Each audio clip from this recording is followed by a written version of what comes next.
Vamos explicar isso para o nosso ouvinte detalhadamente, o que muda a partir de 31 de dezembro na prática para quem pensa em se aposentar.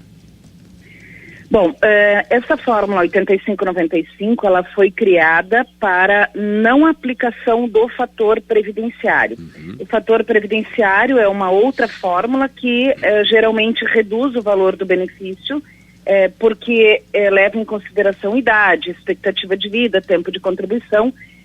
Por exemplo, uma mulher com 55 anos de idade e 30 de contribuição, antes da fórmula 8595, perdia mais de 20% na sua média em função do fator previdenciário. Como ela somava 85 pontos, a partir da entrada em vigor desta nova regra, dessa fórmula, então, ela deixou de ter essa perda e passou a ter o seu benefício pela sua média de contribuições integral. Não tinha mais essa perda.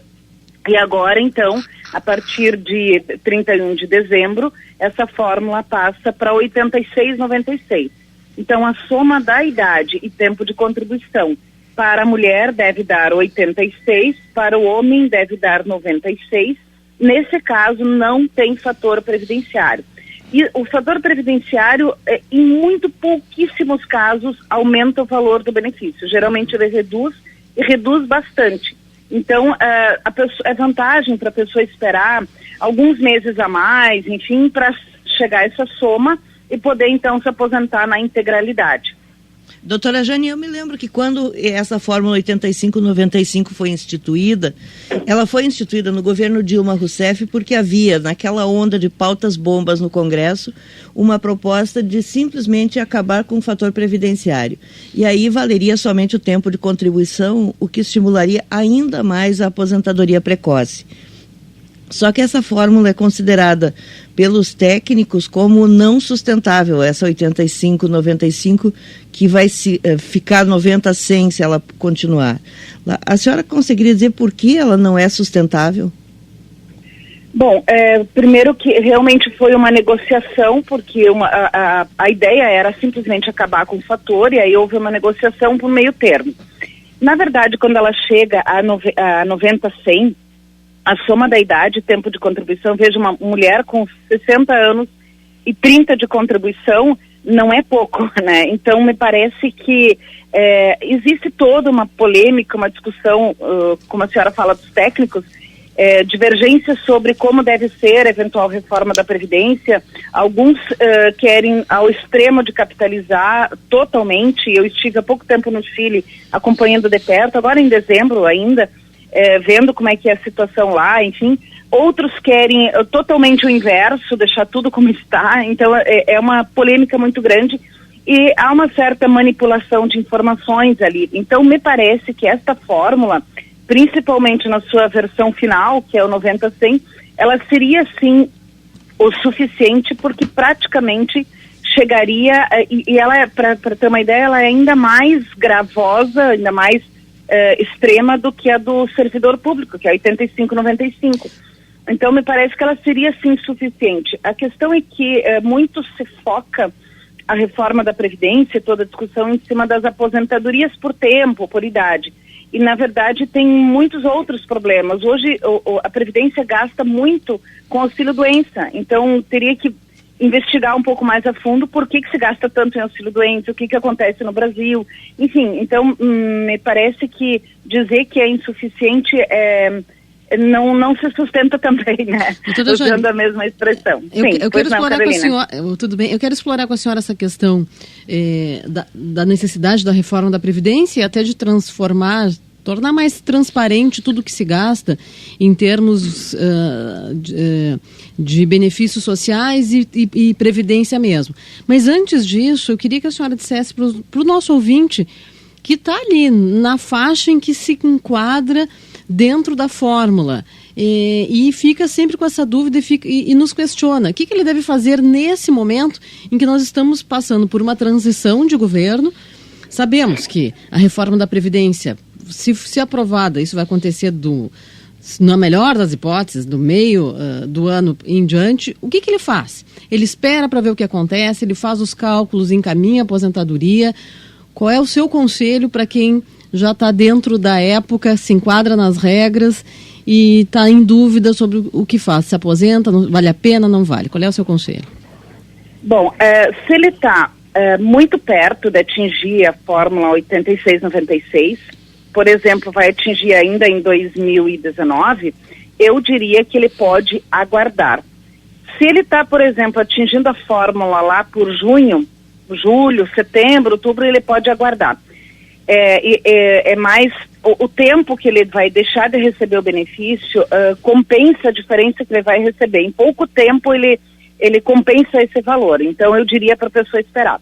Agora, se está muito longe, por exemplo, se ele atingiria a fórmula lá em 2023, eu já diria para ele encaminhar o benefício.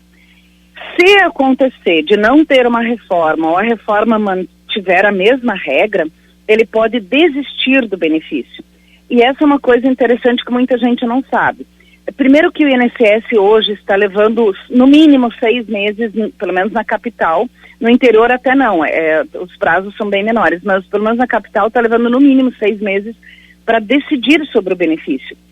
Então, nesse tempo, ele vai monitorando a informação sobre a reforma, e aí se depois ele quiser desistir, e tem uma regrinha na lei que é a seguinte: se a pessoa não receber o benefício, o primeiro benefício, mesmo que ele já tenha sido depositado, e não sacar o fundo de garantia, ela pode desistir do benefício. Então, por exemplo, chegou o benefício lá, a pessoa diz assim, mas agora eu achava que a reforma ia sair logo, não saiu. Isso aconteceu muito entre 2016, 2017 e 2018. Muita gente encaminhou, e como não saiu a reforma, a pessoa diz assim, não, mas agora eu podia ter esperado. Então desiste daquele benefício e pede de novo. Isso é possível fazer. Mas então, desde que, só para esclarecer, doutora Janine, desde que ela não saque, porque no momento em que ela sacou o primeiro benefício, ela está aposentada e aí não pode está aposentada, desistir. E aí não tem volta. Aí realmente está consumado, está confirmado aquele benefício. Então ela não pode sacar e também não pode sacar o fundo de garantia. São dois critérios. Então, a pessoa pode ainda desistir do benefício, mesmo que ele já tenha sido concedido. O ideal, Carolina, é fazer a conta. Verificar, ver quanto tempo falta. Às vezes a pessoa vai ganhar um salário mínimo, bom, não faz a menor diferença se vai ter fator previdenciário ou não vai ter fator previdenciário. Então, o ideal mesmo é ela fazer a conta para ver qual é o melhor momento, para ver qual é o valor hoje, qual seria o valor daqui a 2 anos, 3 anos. Tá. Jane, olha, muito obrigado pelo esclarecimento. Jane Berwanger, Direito Previdenciário, muito obrigado e bom dia para a senhora. Bom dia a todos. E aí, gurias, vai cair essa fórmula? Ao que tudo indica, com a reforma da Previdência, se ela for levada adiante no ano que vem, claro, essa fórmula vai valer a partir de 31 de dezembro, 8696. Mas será que isso vai continuar? Olha, eu conversei com os técnicos que fazem parte do grupo de trabalho da reforma da Previdência, pessoal que trabalha diretamente ligado à Casa Civil, ali o ministro Onyx Lorenzoni, e pela conversa, cai tudo, escola, cai essa fórmula, eles estão desenhando um novo modelo que não dizem o que é exatamente, a gente não tem detalhes sobre como será essa nova reforma da Previdência, mas tudo indica que ela vai ser bastante mais dura, principalmente quanto ao tempo, né? O tempo para se aposentar, vai ter idade mínima, isso é certo, vai ser instituída uma idade mínima. Agora, quando a gente aperta e pergunta, a resposta é sempre aquela, vai ser mais com humanidade, mais respeitando os mais necessitados, mas isso não quer dizer nada, né? Porque cada um tem o seu critério do que é uma reforma mais humana, depende, né? Um juiz tem uma ideia, um pedreiro tem outra ideia. Então, a gente não tem o detalhe disso. O que sabe é que vai ter idade mínima, vai ser bem mais rígida quanto ao tempo de aposentadoria. A ideia é tirar toda a questão de benefícios sociais de dentro da Previdência. A doutora Jane falou aqui, né, se gasta muito com auxílio-doença, porque hoje faz parte tudo do mesmo bolo. Então, a ideia deles é separar tudo que é benefício social do que, de fato, é Previdência.